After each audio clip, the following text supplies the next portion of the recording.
Hare Krishna, my dear devotees. Welcome back to the daily readings of Srila Prabhupada's books, right here in the live studios in Hythe, Kent, Southeast England, just a stone's throw from the English Channel. We read Srila Prabhupada's books out loud together in the assembly of like-minded devotees who like to hear Prabhupada's books for a reason. Srila Prabhupada once said, if you want to know me, read my books. And the Bhagavatam says, the only way you can do that is in the assembly. Satam prasanga mama virya samvido. It can only be done properly in the association of like-minded Vaishnavas. So here I am, a peon, just trying to deliver the mail from Srila Prabhupada, who said that whatever I had to say, I said it in my books. You don't miss anything if you read Srila Prabhupada's books cover to cover, again and again and again, for the rest of your life. You will get everything. So I'm sitting here as a peon, trying to deliver the mail, and not only that, but tonight I'm surrounded by elevated Vaishnavas. We have Dhamma Prabhu, the temple president from London, Radharaman, the Prince of Hythe, and Braj Balaba, all the way from LA. And of course, the star of the show, Abhay Das Brahmachari, who just fed us and served us so nicely that we're all, what can I say? Hare Krishna, completely satisfied. And now for the dessert. Śrīmad-Bhāgavatam Mahima Stotram by Srila Sanatana Goswami, composed in order to glorify the Śrīmad-Bhāgavatam, and he does it so nicely. It goes like this. Sarva Shastrabdi Piyusha Sarva Vedaika Satpala Sarva Siddhanta Ratnaja Sarva Lokaika Drikprada. O nectar from the ocean of all scriptures, singular fruit of all the Vedas, rich mine of the precious gems of all conclusive truths, you are the only giver of sight to all the worlds. Sarva Bhagavata Purāṇa Śrīmad-Bhāgavata Prabho Kali Dvandoditaditya Shri Krishna Parivartita. O life air of all the Supreme Lord's devotees, O Master Srimad-Bhagavatam, you are the sun risen in the darkness of Kali. You are the exact image of Shri Krishna. Paramananda Pataya Prema Varshakshadayate Sarvada Sarvasevyaya Shri Krishnaya Namostume. I bow down to you, who are supremely blissful to read. Your every syllable pours down a flood of prema. You can always be served by everyone. You are Shri Krishna himself. Madeka Bando Matsangin Madguru Mad Mahadana Manistadaka Mad Bhagya Mad Ananda Namostute. My only friend, my constant companion, my spiritual master, my great wealth, my savior, my good fortune, my source of ecstasy, I bow down to you. Asadu saduta dayin atini chochata kada hanamun jagadachin mam premna rit kantayokspura. O bestower of saintliness to the unsaintly, O exalter of the most fallen, please never leave me, always appear in my heart and my voice with pure love. Om Namo Bhagavate Vasudevaya. Om Namo Bhagavate Vasudevaya. Om Namo Bhagavate Vasudevaya. Om Namo Bhagavate Vasudevaya. So, after the prelude to the Śrīmad-Bhāgavatam, first canto, and now Parīkṣit Maharaj is going to ask questions to Shukadeva Goswami. We reached the 8th chapter of the second canto of Śrīmad-Bhāgavatam. We're beginning with text 8. 8, auspicious number. If the Supreme Personality of Godhead, from whose abdomen the lotus stem sprouted, is possessed of a gigantic body according to his own caliber and measurement, then what is the specific difference between the body of the Lord and those of common living entities? Purport. One should note how Maharaj Parīkṣit intelligently put questions before his spiritual master for scientific understanding of the transcendental body of the Lord. It has been described in many places before this that the Lord assumed a gigantic body, namely that of Karanodakashayi Vishnu, from whose hair, pores, innumerable universes were generated. The body of Garbhodakashayi Vishnu is described as sprouting the lotus stem within which all the planets of the universe remain. And at the top of the stem is the lotus flower on which Lord Brahma is born. In the creation of the material world, the Supreme Lord undoubtedly assumes a gigantic body, and living entities also get bodies, big or small, according to necessity. For example, an elephant gets a gigantic body according to its needs, and so also an ant gets its body according to its needs.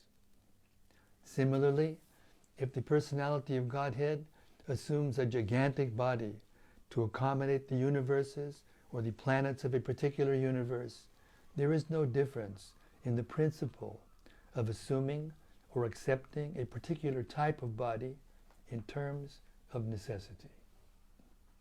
A living being and the Lord cannot be distinguished simply by the difference in the magnitude of the body. So the answer depends on the special significance of the body of the Lord as distinguished from the body of the common living being. Text 9. Brahma, who was not born of a material source, but out of the lotus flower coming out of the navel of the abdomen of the Lord, is the creator of all those who are materially born.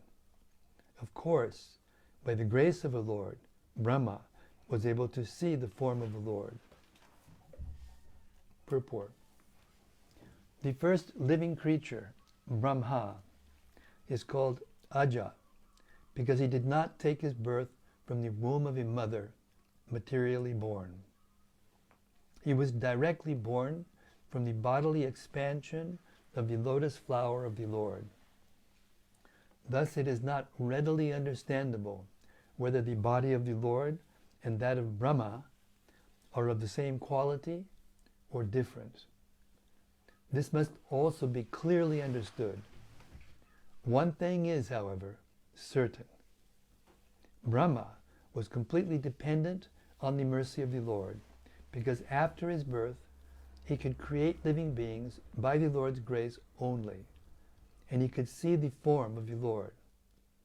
Whether the form seen by Brahma is of the same quality as that of Brahma is a bewildering question, and Maharaj Parīkṣit wanted to get clear answers from Srila Shukadeva Goswami. Text 10.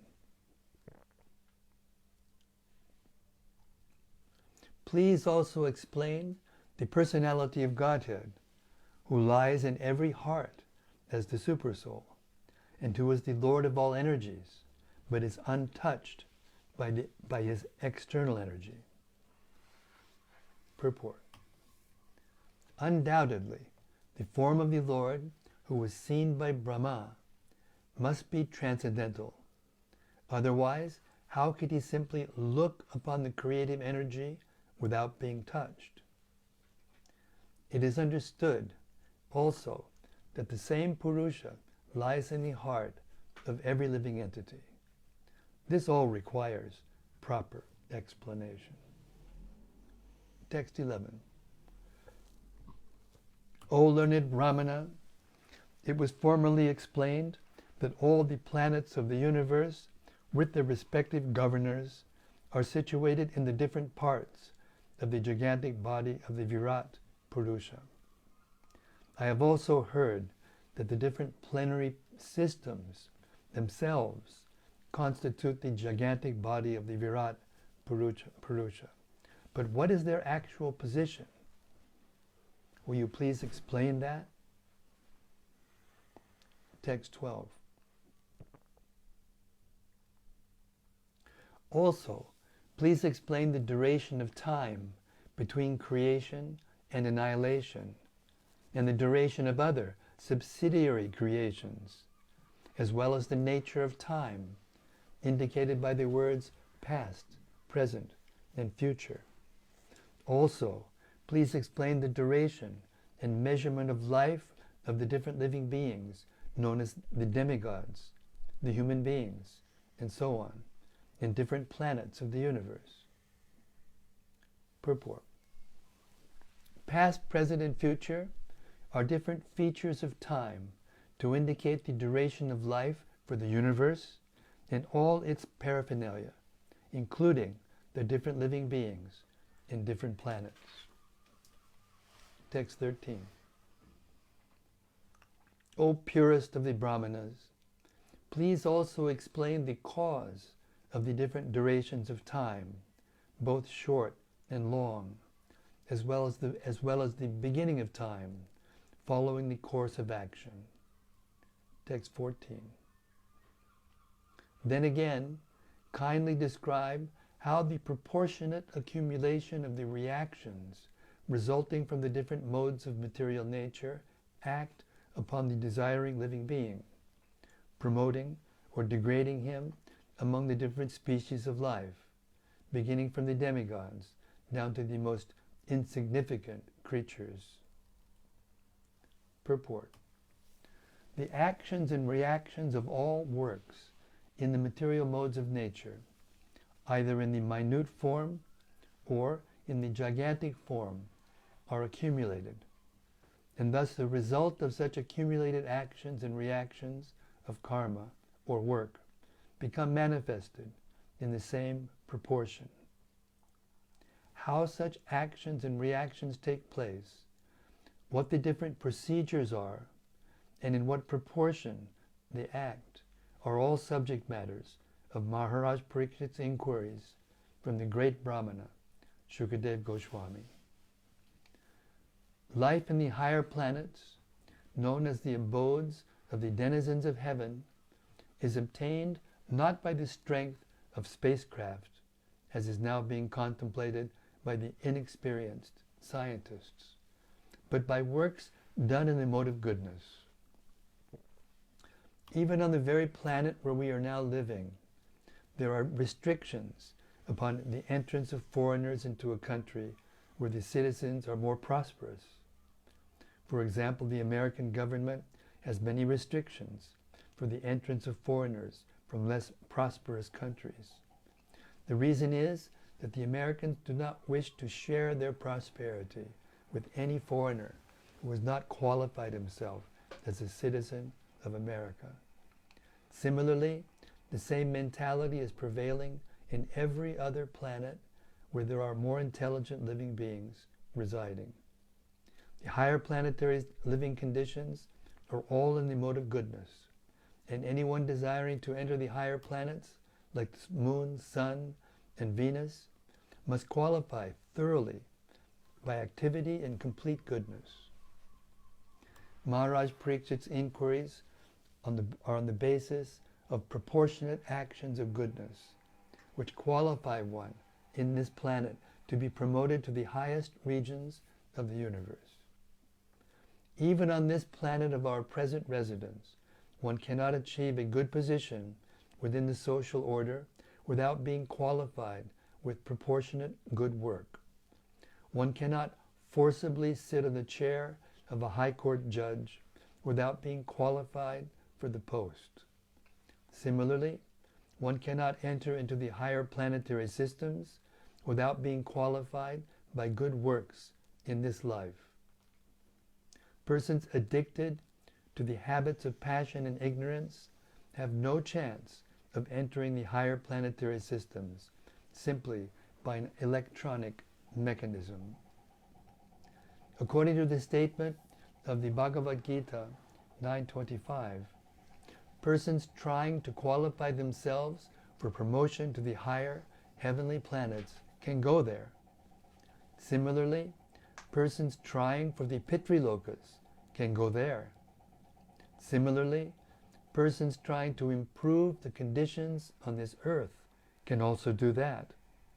And persons who are engaged in going back home, back to Godhead, can achieve that result. The various actions and reactions of work in the mode of goodness are generally known as pious work with devotional service, culture of knowledge with devotional service, mystic powers with devotional service, and, at last, devotional service unmixed with any other varieties of goodness. This unmixed devotional service is transcendental and is called Para-Bhakti. It alone can promote a person to the transcendental kingdom of God. Such a transcendental kingdom is not a myth, but is as factual as the moon. One must have transcendental qualities to understand the kingdom of God and God Himself. Srila Prabhupada Ki Jai. Text 15. O best of the Brahmanas, please also describe how the creation of the globes throughout the universe, the four directions of the heavens, the sky, the planets, the stars, the mountains, the rivers, the seas, and the islands, as well as their different kinds of inhabitants, takes place. Purport. The inhabitants of different varieties of land, etc., are differently situated, and not all of them are equal in all respects. The inhabitants of the land are different from the inhabitants of the water or the sky, and similarly, the inhabitants of the different planets and stars in the sky are also different from one another. By the laws of the Lord, no place is vacant, but the creatures of one particular place are different from those of other places. Even in human society, the inhabitants of the jungles or the deserts are different from those of the cities and villages. They are so made according to different qualities of the modes of nature. Such adjustment by the laws of nature is not blind. There is a great plan behind the arrangement. Maharaj Parīkṣit requests the great sage Shukadeva Goswami to explain all these subjects authoritatively in accordance with proper understanding. Text 16. Also, please describe the inner and outer space of the universe by specific divisions, as well as the character and activities of the great souls, and also the characteristics of the different classifications of the castes and orders of social life. Purport. Maharaj Parīkṣit is a typical devotee of Lord Krishna, and as such, he is anxious to know the complete significance of the creation of the Lord. He wants to know the inner and outer space of the universal form. It is quite fitting for the real searcher of knowledge to know about all this. Those who are of the opinion that the devotees of the Lord are satisfied with mere sentiments can find in the inquiries of Maharaj Parīkṣit good lessons as to how inquisitive a pure devotee is to know things in their true perfection. The modern scientist is unable to know about the inner space of the universal horizon, and what to speak of the space which covers the universe. Maharaj Parīkṣit is not satisfied with only material knowledge. He is inquisitive about the character and activities of the great souls, the devotees of the Lord.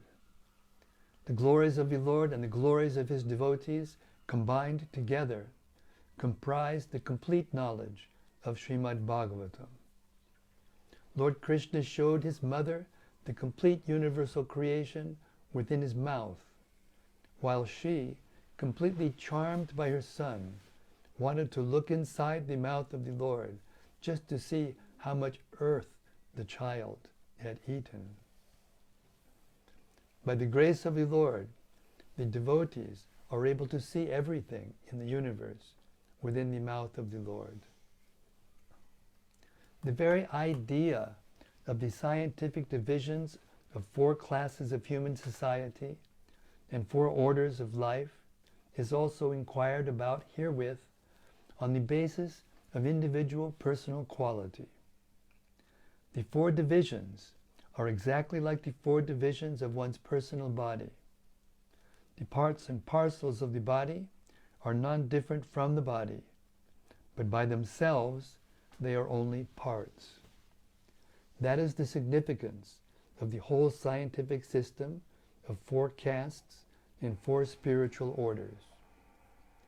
The value of such scientific divisions of human society can be ascertained only in terms of the proportionate development of devotional service to the Lord.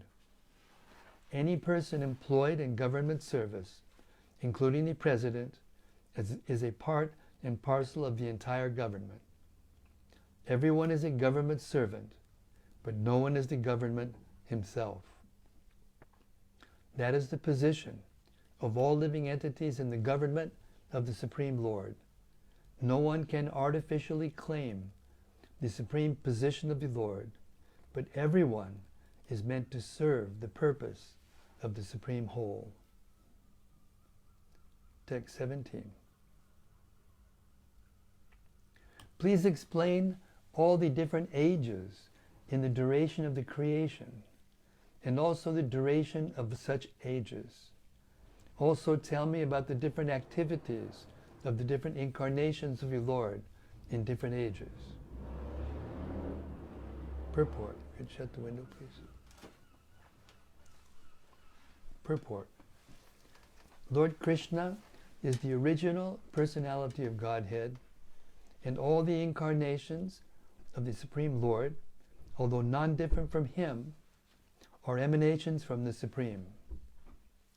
Maharaj Parīkṣit inquired from the great and learned sage Shukadeva Goswami about the different activities of such incarnations, so that the incarnation of the Lord might be confirmed by his activities in the authoritative scriptures. Maharaj Parīkṣit was not to be carried away by the sentiments of the common man to accept an incarnation of the Lord very cheaply. Instead, he wished to accept the incarnation of the Lord by symptoms mentioned in the Vedic literatures and confirmed by an acharya, like Shukadeva Goswami.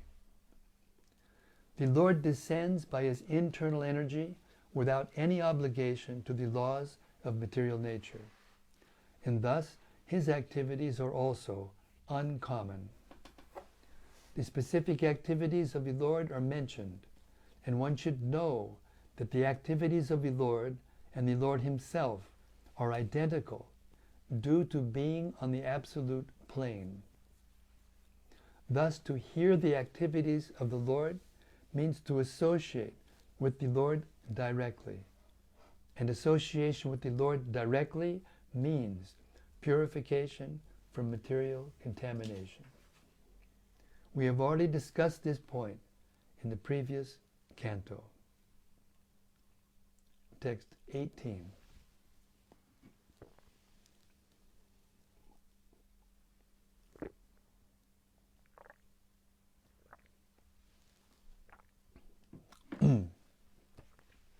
Please also explain what may generally be the common religious affiliation of human beings, as well as their specific occupational duties in religion, the classification of the social orders, including the administrative, royal orders, and the religious principles for one who may be in distress. Purport. The common religion of all classes of human beings, regardless of whosoever and whatsoever one may be, is devotional service. Even the animals may be included in devotional service to the Lord, and the best example is set by Sri Vijangaji, or Hanuman, the great devotee of Lord Rama.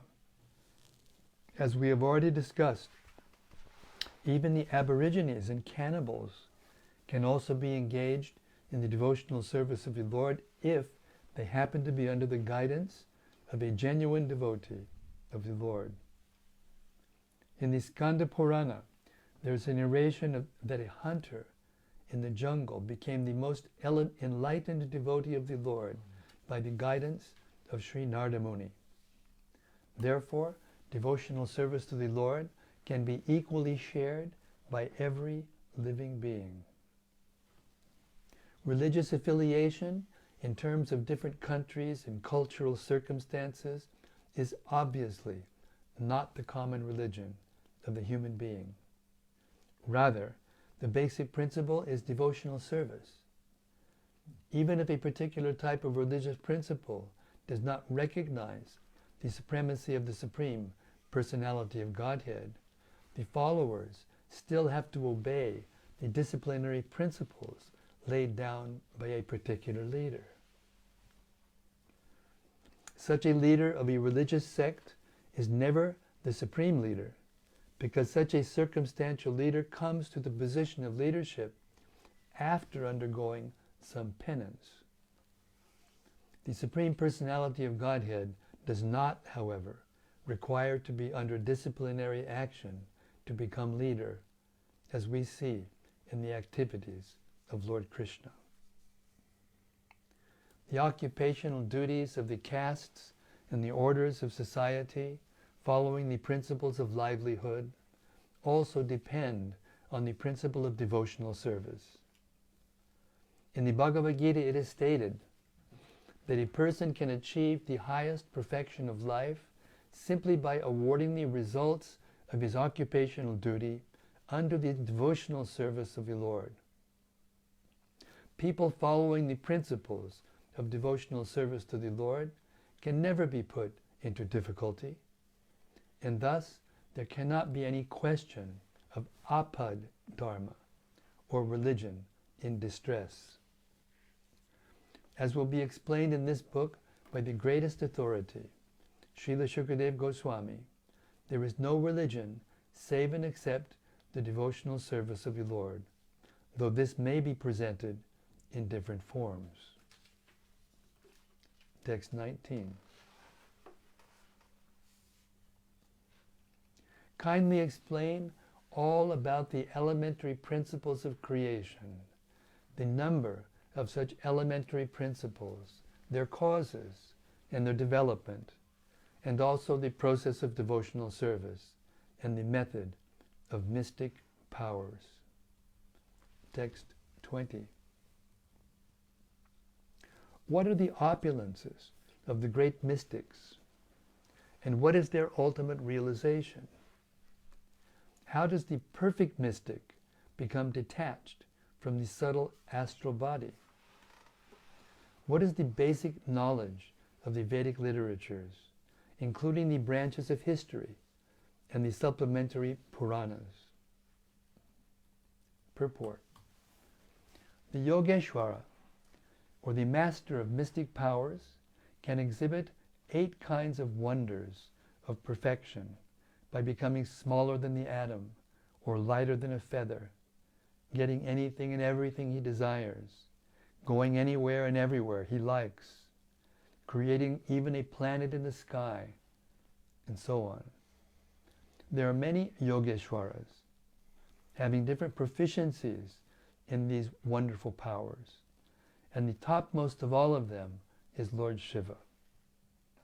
Lord Shiva is the greatest yogi, and he can perform such wonderful things far beyond the ordinary living beings. The devotees of the Lord, the Supreme Personality of Godhead, do not directly practice the process of mystic powers, but by the grace of the Lord, his devotee can defeat even a great Yogeshwara like Durvasa Muni, who picked a quarrel with Maharaj Ambarish and wanted to show the wonderful achievements of his mystic powers. Maharaj Ambarish was a pure devotee of the Lord, and thus, without any effort on his part, the Lord saved him from the wrath of Yogeshwara Durvasa Muni, and the latter was obliged to beg pardon from the king. Similarly, at the time of Draupadi's precarious position, when she was attacked by the Kurus who wanted to see her naked in the open assembly of the royal order, the Lord saved her from being stripped by supplying an unlimited strength of sari to cover her. And Draupadi knew nothing of mystic powers. Therefore the devotees are also Yogeshwaras by the unlimited power of the Lord, just as a child is powerful by the strength of the parents. Children do not try to protect themselves by any artificial means, but are saved by the mercy of the parents.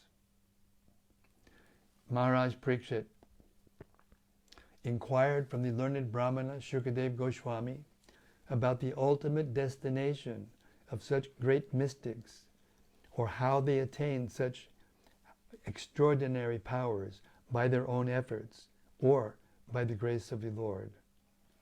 He inquired also about their detachment from the subtle and gross material bodies.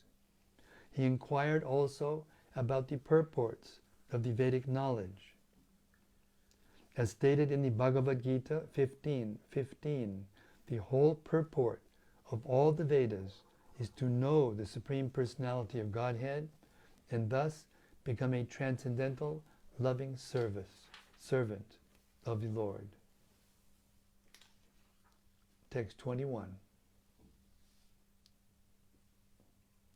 Please explain unto me how the living beings are generated, how they are maintained, and how they are annihilated.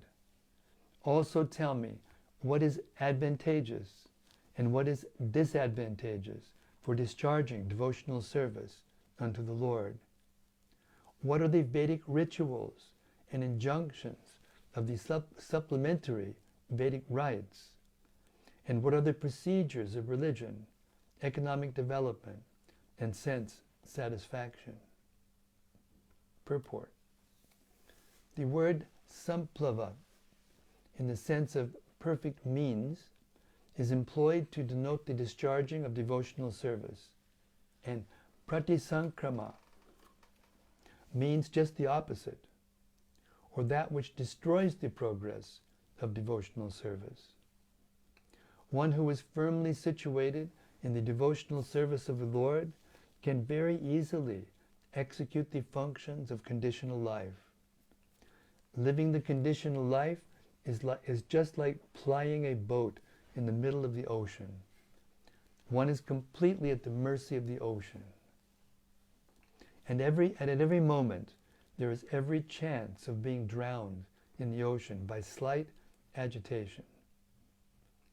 If the atmosphere is all right, the boat can ply very easily, undoubtedly.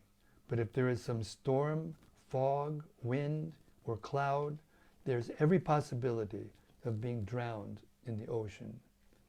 No one can control the whims of the ocean, however one may be materially well equipped.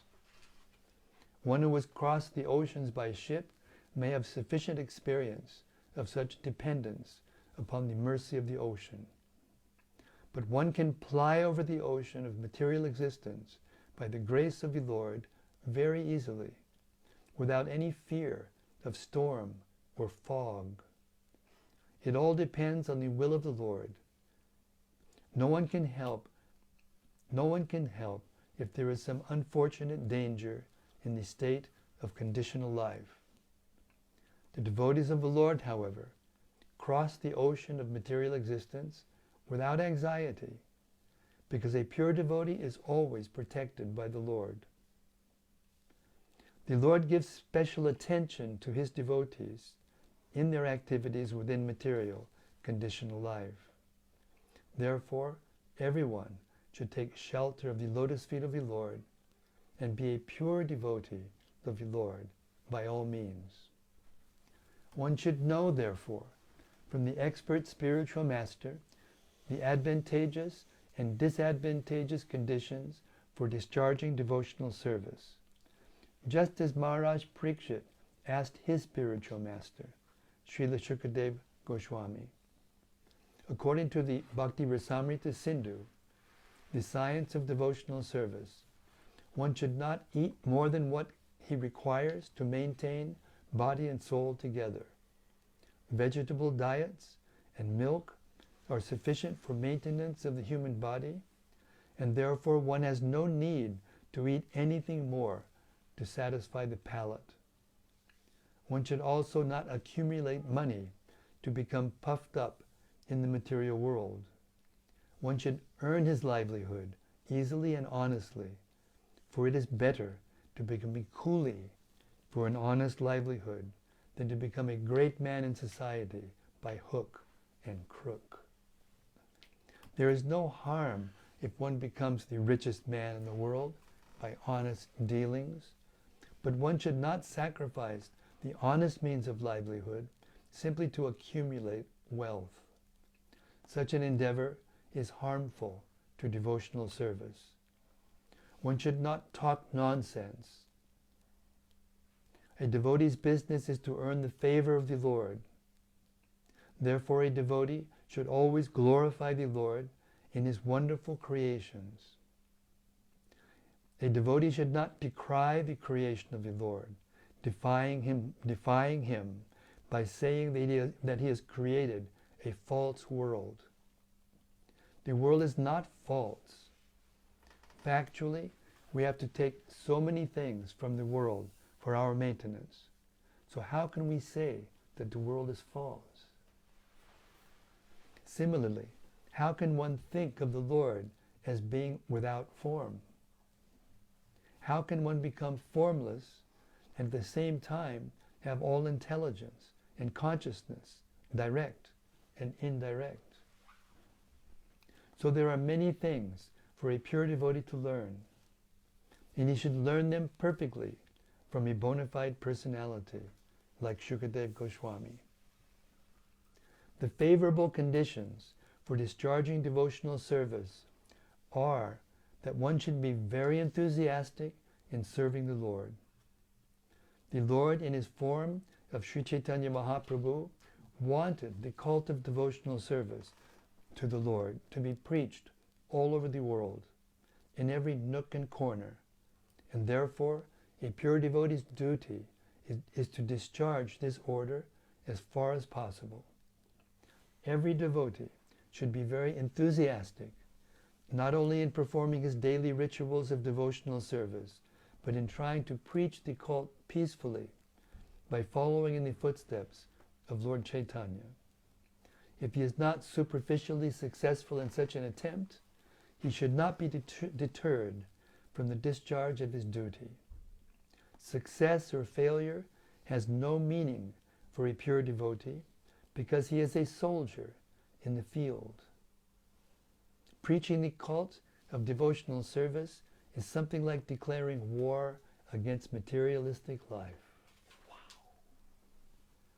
There are different kinds of materialists, such as the fruitive workers, the mental speculators, the mystic jugglers, and so many others.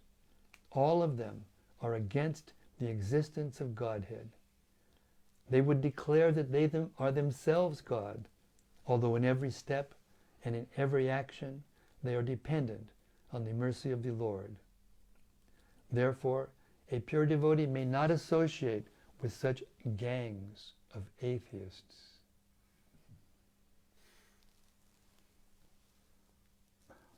A strong devotee of the Lord will not be misled by atheistic propaganda of the non-devotees. But a neophyte devotee should be very cautious about them. A devotee should see to the right discharge of devotional service under the guidance of a bona fide spiritual master, and should not stick only to the formalities. Under the direction of the bona fide spiritual master, one should see how much service is being executed, and not simply in the matter of rituals. A devotee should not hanker after anything, but he should be satisfied with things that may automatically come to him by the will of the Lord. That should be the principle of a devotional life. I have to read that again. This is too good. Wow. A devotee should not hanker after anything, but he should be satisfied with things that may automatically come to him by the will of the Lord. That should be the principle of a devotional life. And all these principles are easily learned under the guidance of a spiritual master like Shukadev Goswami. Maharaj Parīkṣit inquired from Shukadev correctly, and one should follow his example. Maharaj Parīkṣit inquired about the process of creation, maintenance, and destruction of the material world, the process of Vedic rituals, and the method of executing pious activities in terms of the supplementary Vedas like the Purāṇas and the Mahabharata. As explained before, the Mahabharata is the history of ancient India, and so also are the Purāṇas. Pious acts are prescribed in the supplementary Vedas, Smritis, which specifically mention digging tanks and wells for the water supply of the people in general, to plant trees on the public roads, to construct public temples and places of worship of God, to establish places of charity where the poor destitutes can be provided with foodstuff, and similar activities are called purta. Similarly, the process of fulfilling the natural desires for sense gratification was also inquired about by the king for the benefit of all concerned. Srila Prabhupada ki jai. Śrīmad-Bhāgavatam ki jai. So believe it or not, that's 8 o'clock. We started at about 15:15. 45 minutes. Just like that. So it's true that when we hear and chant together in the association of sincere and serious devotees, time is conspicuous by its absence. Okay, we'll stop our reading there for tonight. We'll start again tomorrow night at text 22. And we'll just sit here and anticipate with great pleasure, and then even greater pleasure, hear the reflections of the assembled sages. Hare Krishna. Hare Krishna. Krishna Krishna. Hare Hare. Hare Rama. Hare Rama. Rama Rama. Hare Hare. There's something from Braj-Ballabha. Something from Braj-Ballabha. That's unusual. Hare Krishna Maharaj, humble Hare Krishna obeisances, glories of Prabhupada and all assembled devotees here and online. Text 18, the purport says, the common religion of all classes of human beings, pardon me, regardless of whosoever and whatsoever one may be, is devotional service. And in the next paragraph he says, religious affiliation in terms of different countries and cultural circumstances is obviously not the common religion of the human being. Rather, the basic principle is devotional service. So today is the reappearance day of Lord Jesus Christ, or Easter. And in that spirit, I would like to know, does this mean that if someone is in their own path and executing devotional service in their path, that they're properly situated? Is that what Prabhupada's saying here? He's saying that everyone is engaged in serving the Lord. Everyone in the whole universe. Yayatam mam prapadyante tangstataiva prajamyaham mamavartante manushyak parta sarvashaha. However anyone approaches the Lord, or implied or doesn't serve the Lord, I award him accordingly. And then he says, every being is, what's the wording? Give me the book, I want to quote it precisely. Everyone follows my path, I think is the word. Everyone follows my path in all respects. That's what it's saying here. And all of these questions, and can you imagine, just the questions are so deep. That's true. That just by studying the questions, you're going to understand the quality of this person who's asking the questions. And as far as I understand, these are the questions that result in the whole rest of the Bhagavatam, all the way through the 12th canto. So this is inconceivable intelligence, and it's being given to Maharaj Parīkṣit by Krishna.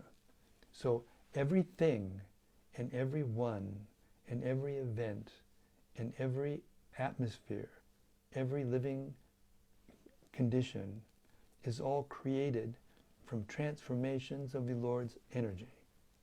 And therefore he says,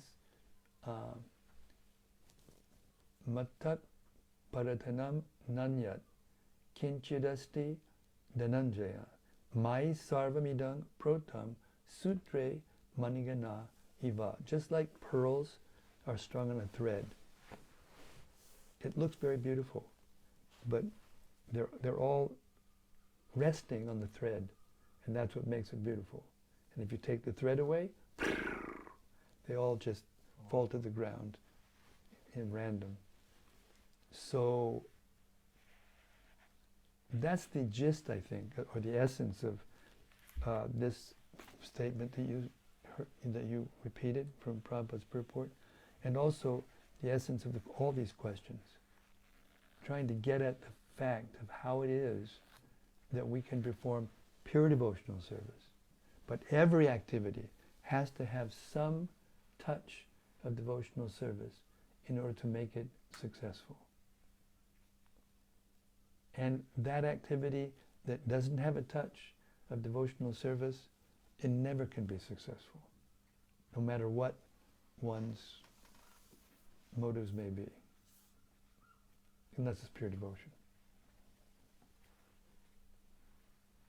Hare Krishna. Anyway, I know that's just the tip of the iceberg, but that's just what I got from the reading. Thank you.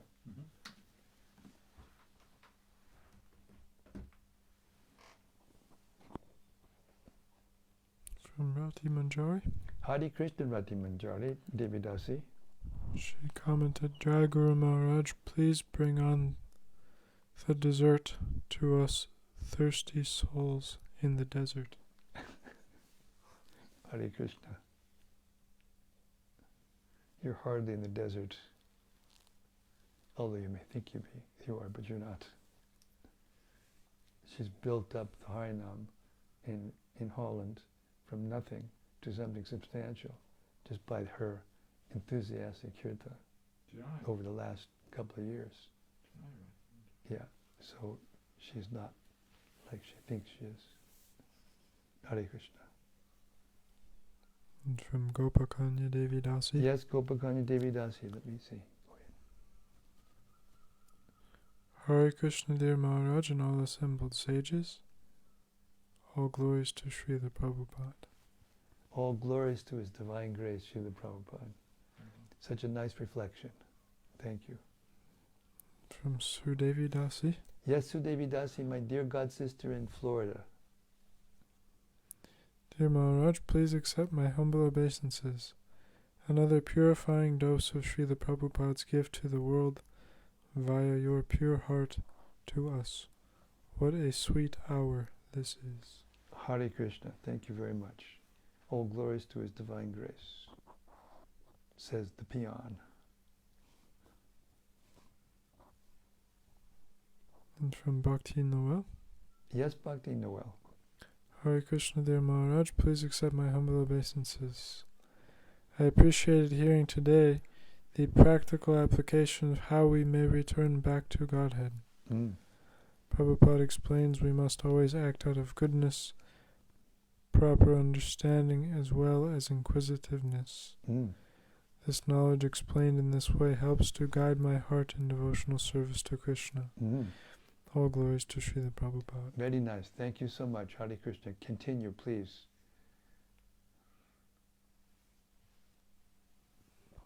Prabhupada said everything depends on one's intention.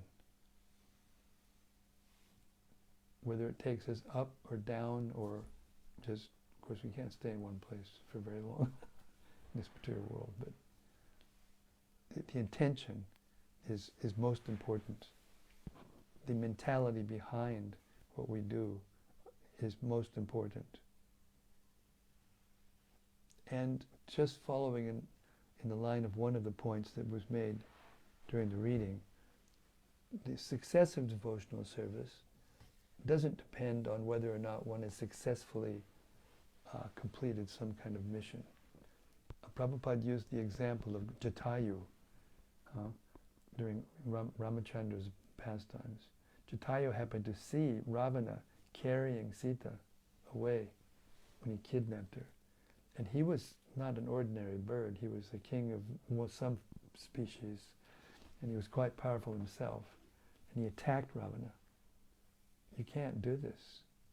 But Ravana was at that time the most powerful material person in the world, in the universe. You know, he defeated, anyway, demigods. And except for Shiva, he kind of got away with it. And so Jatayu was defeated, and he fell to the earth. And he was on the verge of death when Ramachandra and Lakshman came by looking, trying to figure out what happened.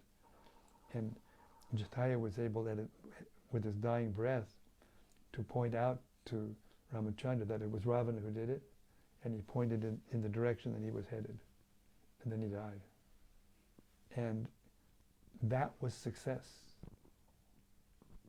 Even though he didn't defeat, he didn't actually do the deed, but it was great success because the Lord was so pleased with him. He took him in his arms, like Lord Chaitanya took Haridas Thakur in his arms and conducted the memorial service and, the festival to commemorate his passing away. So like that, it's the intention and it's the effort that makes devotional service successful. And everything depends on the will of the Lord, the mercy of the Lord.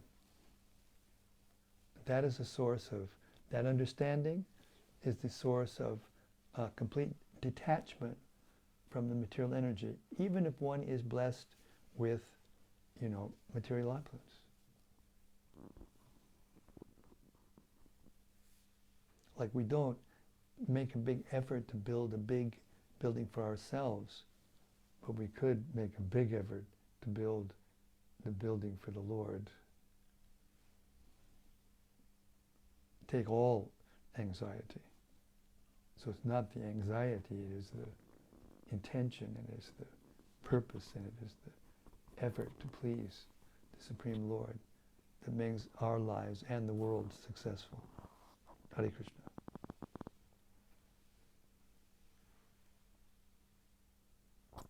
And from Bhakta Rupa, Yes, Bhakti Rupa. he says, thanks for reading this evening, Maharaj. Please accept my humble obeisances, all glories to Srila Prabhupada. The quality of Maharaj Parīkṣit's questions are quite mind-blowing.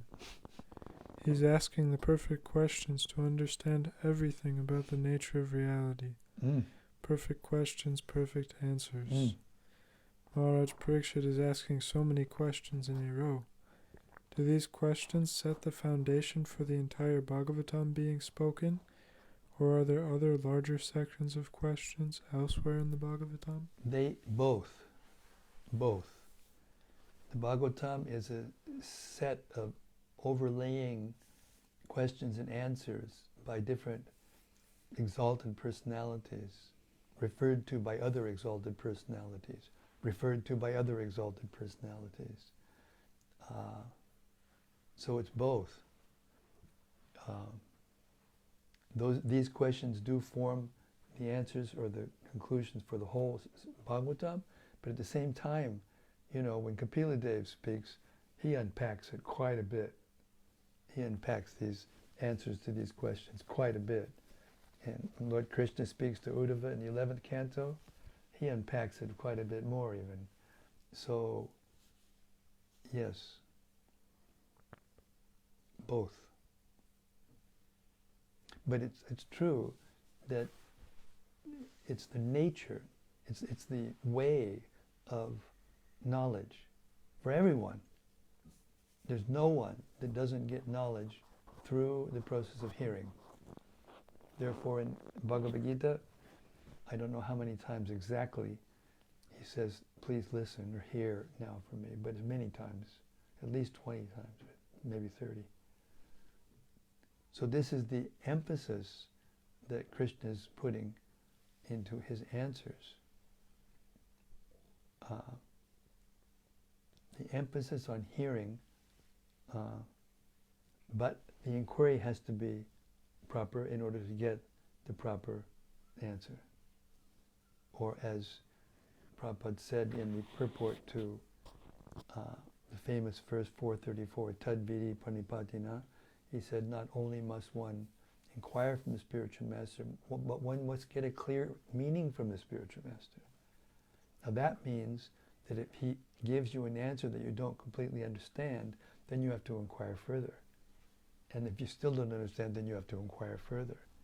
And that's another nature of these questions. They just keep flowing because in order to answer, the full absolute truth, it requires this degree and astuteness of inquiry. So to hear the Bhagavatam repeatedly, again and again, we may not be scholars, or we may be scholars, but even if we aren't scholars, Lord Chaitanya has given this teaching, and then the 6 Goswamis put it into writing and corroborated by all the revealed scriptures, and then Srila Prabhupada put it into a language which anybody can understand, and that is so profound. I don't have the words to say how profound that is. When I was young, I was born in 1946, so in the 50s I was educated, more or less, in the early 60s. And I didn't know anything. I'd never heard the word Krishna before, period. No idea.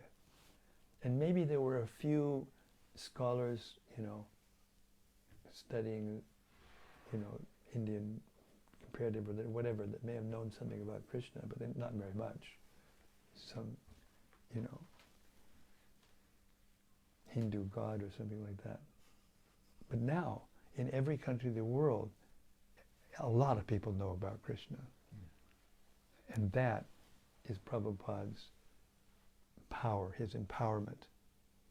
And that's what comes through in these books. So even though we may study them scholarly,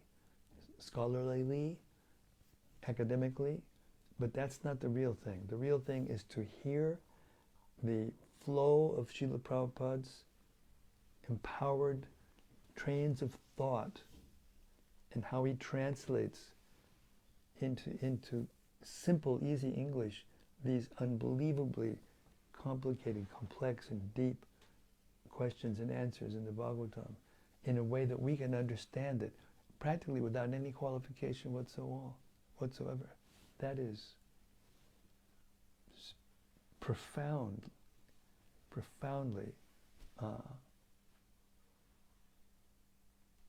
inconceivable, if you can say that. Profoundly inconceivable. Maybe that's a misnomer or whatever. Anyway, it's poetic. Profoundly inconceivable, inconceivably profound. I think it works. Yeah, it works. Yes, it works. I got it confirmed by my temple president. Hare Krishna. Anyway, thanks for that question, Bhaktarupa. Great question.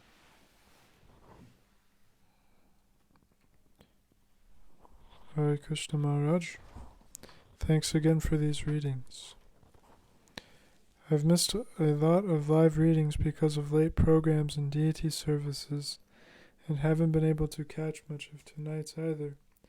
But I wanted to say that I've had the chance to listen to the CC audiobook a lot recently, and can honestly say it's really going to be a tremendous asset for my ability to absorb Prabhupada's books. Hare Krishna, thank you so much. You're given permission to promote it all over the world by your sincere attitude. The idea of being able to go through these books in that format, hearing them from someone who clearly has a strong taste for reading them, is very satisfying. Thank you to you and Rasika for putting in the time to put it together, and to Abai for his selfless service and nicely facilitating all these different things you're doing every day. It will probably be a couple of years before the Bhagavatam is finished, but to be honest, the prospect of being able to listen to all of Prabhupada's books like this is quite exciting. It certainly beats listening to myself reading them. Not that I'll completely stop doing that, but it's a lot easier to hear from someone who actually really loves reading these books, and it makes me more enthusiastic about them. Thank you for doing this and dedicating your life to demonstrating the importance of hearing and discussing these books, teaching the rest of us by your own example. I know you prefer us to give live reflections on the reading, but I just wanted to express my gratitude to all that you do, seeing as I miss most of this alive. Anyway, thank you very much. I'm deeply touched. And I have to say with all honesty, I wrote a little, Vaisheshika Prabhu is going to be conducting a campaign, and Brajaballabha is going to be assisting him in promoting this audiobook to the world, so that as many people at least can know about it, as possible. And in that little, he asked me to send some idea to him, a kind of bioptic kind of thing. So I wrote and sent it to Brajaballabha and to Vaisheshika Prabhu today, that I started reading out loud these books to others in 1972, when I got 2 books, Prabhupada, from highly unlikely sources within a week of each other, as I was living on the top of a mountain, pretty secluded, with my little, library of speculative, books about the truth and how to find it and all that stuff. And so that's 50 years. So it takes time, and one should stick to it for the rest of one's life and keep on hearing again, because I'm not a scholar, honestly. I have devotee godbrothers who are scholars and who know thousands of verses and can speak eloquently on any subject and whatever. I'm not like that. But I have honestly heard these books again and again, almost without stopping, for 50 years. And when the Chaitanya Charitamrita first came out, I'll tell you a story, if you don't mind. Ramaswar received them off a plane in Los Angeles, 1975, and I was managing the head office of the Radha Damodar Traveling Sankirtan Party at the time, and so I more or less blackmailed him into sending me the first box off the plane, because we were turning in a remittance every month, which was absolutely necessary for the BBT. So it was a joke, it was joking, but still. And he said, "This is blackmail, you can't do this." But I said, "Anyway, there's some problems with the bank and this and that." And so he did. So I'll never forget it. Going to the airport, bringing that first box, and I think we got at least one of the first boxes, period. And taking each volume out, tears coming from my eyes, looking at the photos and the paintings, and overwhelming. Got back to the little house that was our, little temple and preaching center and headquarters, put it on the altar, had a big arati, and then I stopped crunching the numbers, because that's what you do when you do administration, you crunch numbers. But I stopped crunching the numbers, gave my assistant Rajendranath the crunching business, and I sat down at my desk and I just read these books. And whenever the devotees would call in, and they were all over the country, there was 110, 115, 20 devotees going all over, in airports and traveling parties all over. We didn't have any internet, we had no cell phones. We were relying on, pay phones. You had to know, it's kind of like the Matrix, you had to get to the right place, know the number. And so they would call me with their problems or, needing counseling. All I would do is say, "Really? Listen to this." And we were reading the first time that anybody had heard the pastimes of Lord Chaitanya in the Western world. And it was so ecstatic. I'll never forget it. And by the way, the results took off. So I would say it's a result of more of that than any management, frankly. John. So that's 47 years. That was 47 years ago, 1975. So. That's when I was born. Huh? That's when I was born. 1975. Hare Krishna. So thank you very much for that sincere appreciation for what we're doing. And I can only just pray that more people will do it, and that this process, of reading every day, like we do with this format, can increase more and more all over the world. Hare Krishna. Hare Krishna. Hare Krishna. Krishna Krishna. Hare Hare. Mm-hmm.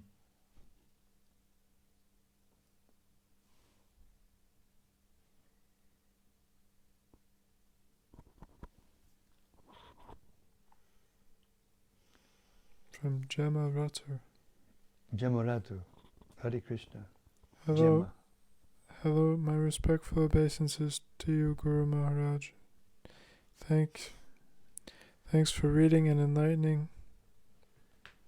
Thanks for the reading, enlightening and enjoyable as always. Yes, perfect questions and answers. Jai Srila Prabhupada Ji Ki Jai, Shri Maharaj Parīkṣit Ji. Jai. Hari Bol. Thank you very much. Thank you. And from Bhakta Oliver. Bhakta Oliver. Haribol. Hare Krishna Maharaj, thank you for your daily reading service tonight. Maharaj Parīkṣit's questions are so thorough and detailed. Appreciating the depth of his questions shows he really wants to know everything, or at least for our sake. True. Very true. Thank you for that reflection. And from Anandamurti Devidasi. Yes, Anandamurti. Dear Guru Maharaj and all assembled devotees, please accept my humble obeisances. All glories to Srila Prabhupada. Thank you so much for today's reading. It is so nice to hear. Quote, the devotees of the Lord, however, cross the ocean of material existence without anxiety because a pure devotee is always protected by the Lord. Bhagavad Gita 9:13. The Lord gives special attention to his devotees in their activities within material conditional life. Bhagavad Gita 9:29. Therefore everyone should take shelter of the lotus feet of the Lord and be a pure devotee of the Lord by all means. So for devotees there is no danger in this world. Yes. Hare Krishna. Thank you. Lovely reflection. And this is what makes a devotee fearless. The predominant mood in the material world is fear, because nobody knows what's going to happen, especially at death. But the pure devotee knows what's going to happen at death and knows what's going to happen next by the grace of the Śrīmad-Bhāgavatam, Bhagavad Gita, Chaitanya Charitamrita. Hare Krishna. And from Bhakti Noel. Yes, Bhakti Noel. Thank you, Maharaj, for elaborating on my reflection. All glories to your service in delivering the mail to us conditioned souls. I am so grateful for this mercy. Hare Krishna. Hare Krishna. Thank you very much. And more from Gemma. Yes, Gemma. I love the 11th Canto, 11:16, where it carries on from the Bhagavad Gita, the opulence of the Absolute, the Lord's beautiful teachings to Sri Uddhavaji, and the teachings of Sri Kapila-dev are my favorite, and Queen Kunti's. Just beautiful with these Sanskrit verses. Wow. Jai Prabhupada. Hare Krishna. Well, you're proving the point. When we read with devotees who like the books, it comes to life. Hare Krishna. And this is from Emma Woodruff. Emma Woodruff. Well, Hare Krishna. She says, my sister Georgina passed away suddenly on Wednesday. Oh, no. And I am so broken, and I need to know she is okay and that we will all be okay. My world has shattered. Well, that's the purpose of transcendental knowledge, so that we won't be shattered by the difficulties and the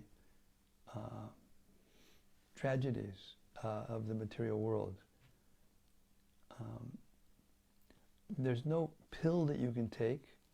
The grief that occurs when a loved one is taken from you is natural, and it has to play out. But you're hearing, and if you go on hearing, you will get the relief that you need and the knowledge that you need to know that your sister is okay, that your sister is not dead. Your sister has just changed her body. That is eternal knowledge, and that will relieve one from the fear of material existence. Natvivaham jatu nasam, natvam nemi janadipaha, nachaiva navabhishama, sarvivayam atak padam. Never was there a time when I did not exist, Krishna speaking, nor you, Arjuna, nor all these kings in the battlefield who are about to lose their lives, nor in the future shall any of us cease to be. That's real knowledge, and that can relieve us from the fear of material existence. The soul is eternal. The soul never dies. And in progressive life, the soul in the human body, if he's heard at all of these kirtan parties that we have going all over the world that Srila Prabhupada inspired us to do, so many people are hearing the holy name, even if just for a moment, and they're guaranteed a human form of life just by hearing the holy name chanted by representatives of him. So, although I give you condolence and empathy, you should know that your sister is just fine. Hare Krishna. And from Rati Manjari. Yes, Rati. Dear Guru Maharaj, please accept my grateful obeisances. Tonight it struck me how Srila Prabhupada explained very logically how just as America does not easily allow less affluent persons to enter to profit from its resources, similarly we cannot enter the higher planets, or to speak of going back to Godhead, without becoming qualified by, as Bhakti Noel quoted, by acting out of goodness, proper understanding and inquisitiveness. The example of America and the mentality of the Americans somehow brought this principle closer home for me. Well, we can also say with all honesty and sincerity, being an American, having been grown up in that country, that they get away with more than murder because they're powerful, and other people can't get away with the same thing. And therefore, don't put too much of your hopes in America or any other, modern day ruler on this planet. They're all rogues. Excuse me for being so blunt. Sure. But the principle is true, and Prabhupada told us that if you're living in a particular country and the facilities that help you get from one place to another and get the things you need are being done according to different laws, and believe me, when you're in India, when we first went to India, I couldn't understand how anything was working, how anybody could get food into their, without all the sophisticated machinery and things we have in the West. But everyone was getting what they needed, and all this thing about, starvation, it's not even there. It's all in the minds of, puffed up Westerners, In Govardhan's probably not the most, opulent place in the world, but boy, nobody's going hungry, that's for sure. Krishna made that promise to Madhavendra Puri, nobody goes hungry here.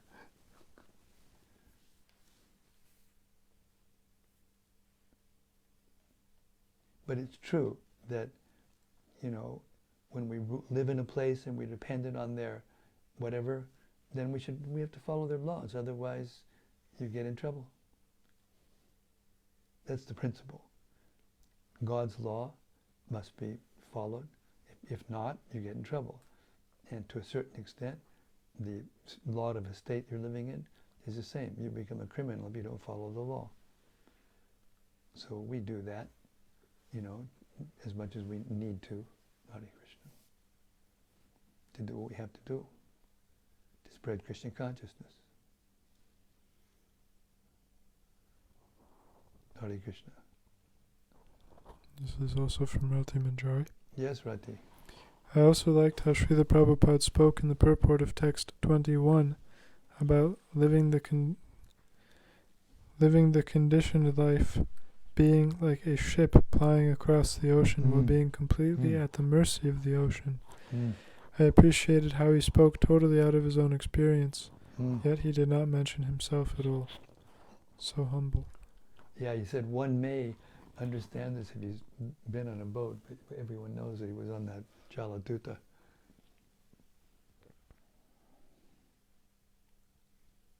Well, once again, ladies and gentlemen of the spiritual world, your reflections are just getting better and better, and very enlivening and inspiring.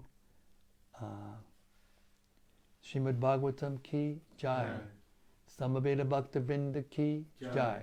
Gaur Premanandi Hari Hari Bol. See you tomorrow night. Same time, same place, same topic, as Shukadev Goswami answers the questions of Maharaj Parīkṣit. See you tomorrow. Hari Bol.